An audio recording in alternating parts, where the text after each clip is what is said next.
How to change name on Twitter. Hi everyone, welcome back to our channel. In today's video I'll simply guide you on how you can change the name on Twitter, so make sure to watch the video till the very end. If you'd like to change the name on Twitter, there are two types of name on Twitter. One is username, other is display name. First of all, to change the display name, open the Twitter app over here. Then tap the profile icon from the top left of the screen. Then go to the profile option. Then go to edit profile. And then here you'll find your display name, which you can use to change. Tap the save option from the top right to save the changes. The other is actually your username. So how do you change your username? For that as well, just come to the home page, tap the profile icon, but this time you want to scroll down, go to settings and support, and go to settings and privacy. Then go to your account, go to account information, and at the top you'll find username.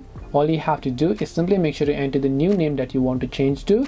Then tap the done button from the bottom to save the changes. This way you can change your name on Twitter, be it username or your display name. Hope this video was very helpful. If you have any questions, feel free to leave them down. Thank you very much for watching and see you soon in the next video.